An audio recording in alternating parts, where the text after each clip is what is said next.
Okay, we just got through talking about the importance of understanding your market.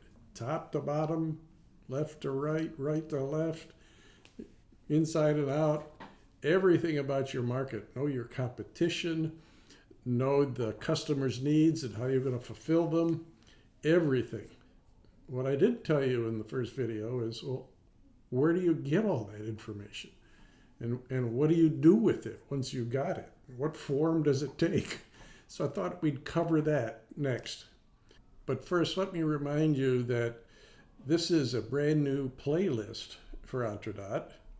If you go to YouTube and subscribe to the Entradot YouTube channel, you'll see the Winning Through Excellence in Sales playlist. So as the days and weeks go by, there'll be more and more and more of these videos inside that playlist as I record all the aspects of what we're thinking about when we're talking about winning through excellence in sales. I will tell you, we have many other sales videos and playlists as well you can look at. I'll tell you, this one is going to be the best of the bunch, and we'll replace several that we've already provided over the last year and a half. So subscribe, we'll respond, give us your comments, join me live on Tuesdays and Thursdays, and we'll have a chat about your challenges in winning in sales. So let's get on into what we're going to be talking about here, and it's your plan, a sales plan. We've got all of this wonderful information we talked about in part one. Now we're going to talk about what the heck do we do with it. So the first is, you've got to have established a set of objectives that you plan to meet. And usually this is done on an annual basis. It's mapped out month by month.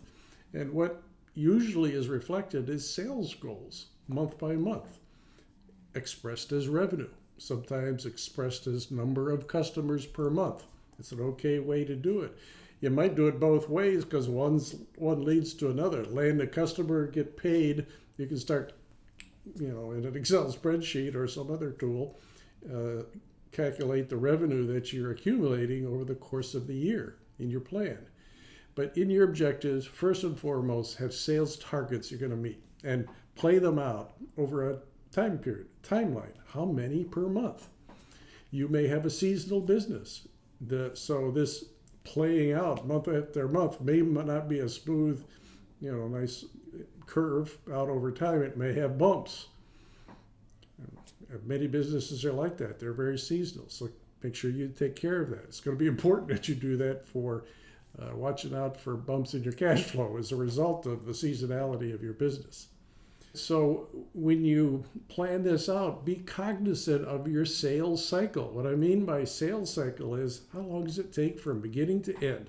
Beginning being, I just talked to this customer for the very first time in my life, all the way to they signed a contract, we executed, and they paid us. So you start with first meeting with customer all the way to the point in time that you get paid. That's the sales cycle. It could be weeks. It could be months. It could be an entire quarter. In B2B sales, long sales cycles are very typical. So understand your sales cycle when you do your sales projection. So you calculate, I'm going to beat a customer here, but I'm not going to get paid till 2-3 months from now. You got to reflect that in your sales revenue numbers. And it's good to understand this sales cycle so you know how many people you've got to sell to and when in order for you to get some revenue in the future from some percentage of them. You don't close all deals. Have this reflection of sales cycle, number of customers, over a timeline, month by month, calculating revenue, and closure rates. That's a lot of detail in your plan to figure out how you're going to actually close sales and bring revenue into the company. Next to the effectiveness of your products and services, this is the most important thing in your company, is that you close deals. If you don't close deals, you'll run out of money and go out of business. So have objectives. The next really important thing is to have a process. Now, remember, marketing preceded the sales process. Marketing, and in the engagement they've had with early customers, is to qualify them as sales prospects. So what I'm talking about here is that you're dealing with qualified leads. Somebody has already talked to them. It may have been you. In a small company, marketing and sales kind of melds together with sales, but at some point in time, marketing becomes separate from sales, and their marketing is traditionally trying to deliver qualified leads. So once you've got a contact for a qualified lead given to you or that you established, first thing you do is invite them to a meeting. So you give them an invitation to talk to them, coming off the qualification call. You're calling in response to an introduction by the marketing person, or you've done it yourself, and now you're going to set up a meeting. This is your first meeting with this customer. So you have your sales pitch ready, and you are ready to talk to your customer, and you're going to talk about their needs and how you fulfill them. You're going to have them reflect their needs back to you, so you make sure you understand them. You handle all of their objections in this process. And once that is done and you think that they're very interested, you offer to make a proposal in writing with all of the details about what it is you're going to deliver that fulfills their needs and what it's going to cost and how it's going to be paid. So you're going to go to this proposal phase, give them a reasonable amount of time to analyze it. You kind of have a pre-agreement that I'll call you next week and see how you're making out and reviewing the proposal. But you follow up until it comes to closure one way or another. The closure you want is they sign a sales contract for what you were trying to sell them. Closure could be, well, they've changed their minds and you didn't get the win. That sometimes happens. So that's why it's important to know your closure rate. If it's 30, 40%, you're pretty well average. If you're higher than that, you're a hero. But this is the kind of process you need, and you need people that know how to work within a pretty rigorous sales process and make sure that all of the right things are done and at the right time. Okay, that's process.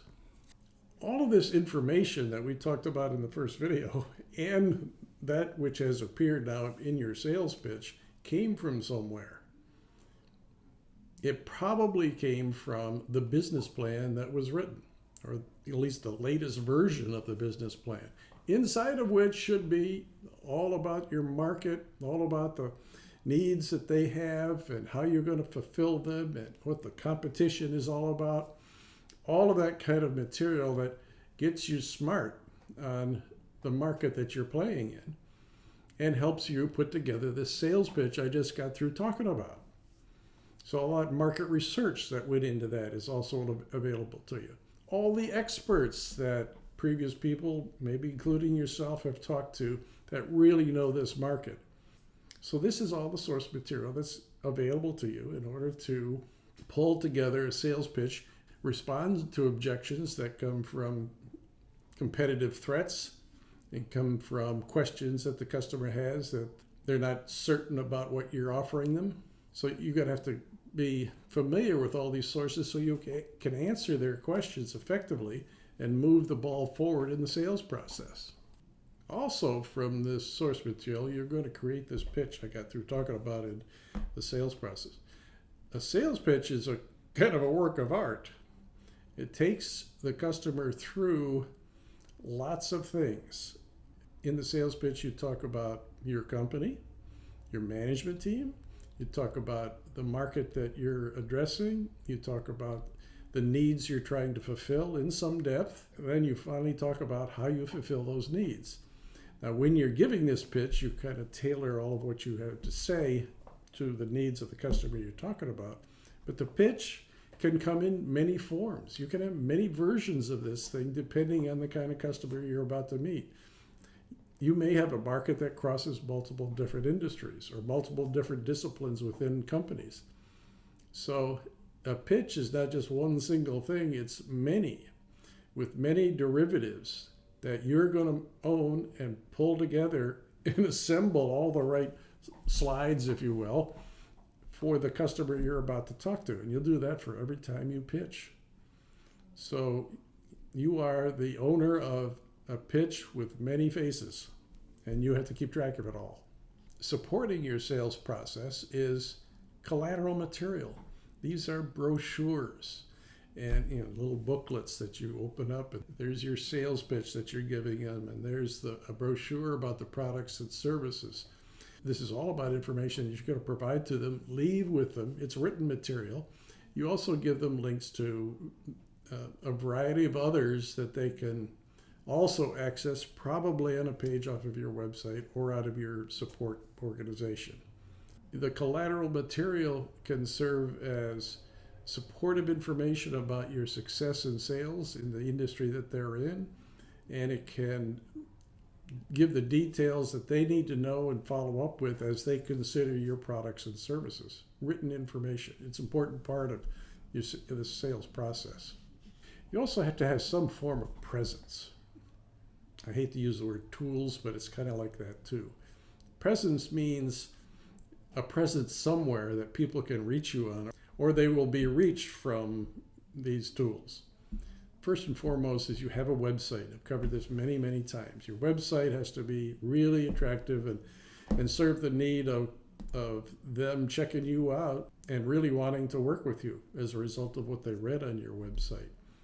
But you also need a CRM package of some kind to automate the process by which you manage the relationship with your customers, and the automation of email reminders and things like that, and the follow-up you're going to do on an ongoing basis, customer by customer by customer. They're wonderful tools. You've probably heard them, like HubSpot and Agile, and Salesforce.com is the cream of the crop. Very expensive though. You need an email platform if the CRM didn't provide you one. All of which has to be up to date with the information and the status of all of your relationships with sales prospects. So your presence is not only visible outward via your website, but also via a set of tools that you use to reach out and communicate with your potential customers. You got to have really strong presence, and it's got to be reliable. So that's all about having a plan. Have a plan that's rigorous, well thought out. You have all the tools and the processes and the presentations and materials in place so that you come across as a company that really has got its act together and you know how to work with customers. So have a plan, close some deals, bring in some revenue. So as you're doing that, have a great day also.